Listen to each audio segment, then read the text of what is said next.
आपको स्टोरी की एक बेसिक इन्फो दे देता हूँ। बहुत सालों पहले अचानक से कुछ बड़े इंसान जैसे राक्षस इस दुनिया में आ जाते हैं, जिन्हें टाइटन्स कहा जाता है। उन्हें इंसानों को खाना पसंद होता है। वो बहुत सारे इंसानों को खा जाते हैं और इतने इंसानों के मरने के बाद जो बची कुची पॉपुलेशन होती है वो इन टाइटन्स से बचने के लिए बहुत बड़ी दीवारें खड़ी करती है।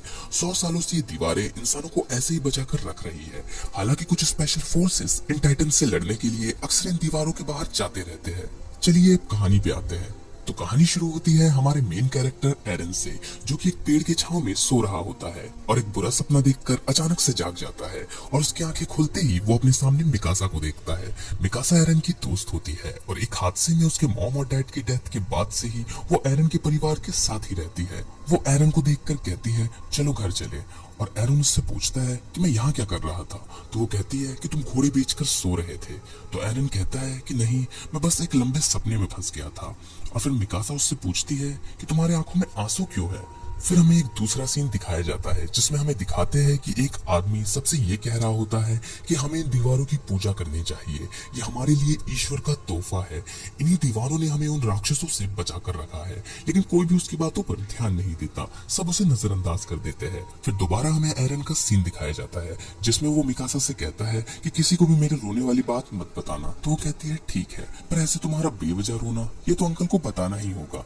तो एरन से चिल्लाते हुए कहता है बिल्कुल नहीं। फिर मिस्टर हैनेस, जो कि एक सैनिक होते हैं, वो एरन से पूछते हैं कि तुम रो क्यों रहे थे, कहीं मिकासा ने तो तुम्हें मार नहीं लगाई। तो वो कहता है कि मैं भला क्यों रोने लगा, और आपके पास से दारू की बदबू क्यों आ रही है, आप फिर से ड्यूटी के वक्त शराब पी रहे हो। तो हैनेस कहता है कि हमें आज दीवार पे नजर रखनी है, अब यहाँ पूरा दिन रहकर भूख प्यास तो लगनी ही है, इसलिए जरा सी दारू से हम अपना काम आसान बना रहे हैं।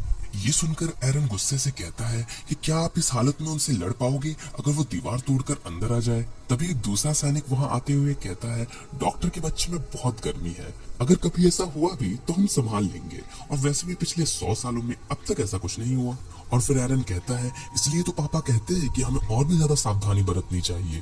तो हैनेस कहता है माना तुम्हारे पापा ने पूरे शहर को महामारी से बचाया है और हम उनके एहसानमंद भी है, पर टाइटन वाला मामला बिल्कुल अलग है। हमने देखा है टाइटन्स को दीवार की मरम्मत के वक्त, पर आज तक वो इस 50 मीटर के दीवार पर खरोच के अलावा और कुछ भी नहीं कर पाए हैं। तो एरन कहता है इन दीवारों के अंदर रोज खा के सोकर हम जिंदा तो रहेंगे, पर वो जिंदगी किसी कैद हुए जानवर के जैसी ही होगी। और फिर कुछ सैनिक हंसते हुए कहते हैं काफी हिम्मत वाला लड़का है, हालांकि इस बारे में वो खुद भी कुछ नहीं कर सकता। ये सुनकर एरन और मिकासा अपने घर की तरफ बढ़ने लगते हैं और रास्ते में मिकासा उससे कहती है कि तुम्हें सर्वे कॉर्प्स में भर्ती होने वाली जिद छोड़ देनी चाहिए।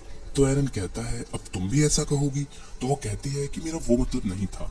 तभी एक बेल बजती है और एरन खुश होकर कहता है सर्वे कॉर्प्स वापस आ गए, फ्रंट गेट खुलने वाला है, चलो मिकासा अपने हीरोज जीतकर वापस आ रहे हैं। वहां जाने पर सारे सैनिकों के मुंह लटके हुए होते हैं और एरन उनमें से एक की तरफ मुस्कुराकर देखता है, पर वो उसे इग्नोर कर देता है। फिर एरन बाकी सर्वे कॉर्प्स को देखकर हैरान हो जाता है क्योंकि सबको बहुत बुरी तरीके से चोट लगी रहती है और भीड़ में लोग बात कर रहे होते हैं कि सिर्फ इतने ही वापस लौटे हैं, बाकी सब खा लिए गए होंगे। यही होता है दीवार के पार जाने का नतीजा। और फिर उस भीड़ में से निकलकर एक बूढ़ी औरत अपने बेटे का नाम लेते हुए एक सैनिक से पूछती है मेरा बेटा दिखाई नहीं दे रहा, वो कहाँ है। फिर वो सैनिक दूसरे सैनिक से कहता है कि क्या ये मोजेस की माँ है, इन्हें वो दे दो। फिर वो सैनिक उस बूढ़ी औरत को कपड़े में लिपटा हुआ कुछ देता है। उसे खोलकर देखने पर पता चलता है कि वो उस बूढ़ी औरत के बेटे का हाथ है। वो सैनिक कहता है कि सिर्फ यही बचा है, और वो बूढ़ी औरत रोते हुए उस सैनिक से पूछती है कि मेरा बेटा ड्यूटी पर शहीद हुआ है ना, भले ही बहुत ज्यादा ना, पर उसकी मौत से इंसानियत को कुछ तो फायदा हुआ होगा ना। तो वो सैनिक कहता है बिल्कुल नहीं, इस मिशन से या कहूं तो हमारे हर मिशन से कुछ भी हासिल नहीं हुआ। मैं अपने हर सिपाही को बेवजह उनकी मौत तक ले गया और उनमें से हर एक की कुर्बानी का इंसानियत को कोई फायदा नहीं हुआ। फिर सर्वे कॉर्प्स वहां से चले जाते हैं। उनके जाते ही कुछ लोग आपस में बात करते हैं कि क्या मुसीबत है, हमारा सारा टैक्स बस बेवजह उन टाइटन्स को इंसानी मांस खिलाने में निकल जाता है। ये सुनकर एरन उसे जोर से एक लकड़ी से मारता है और मिकासा उसे खींचकर वहां से ले जाने लगती है। और वो एरन से पूछती है कि अभी भी तुम्हें सर्वे कॉर्प्स में भर्ती होना है, पर एरन उसकी बात का जवाब नहीं देता और घर आ जाता है। फिर एरन की मॉम उससे कहती है वाह एरन, आज तो तुम खूब लकड़ियां लेकर आए हो। और एरन एक निराशाजनक चेहरा बनाकर हाँ कहता है और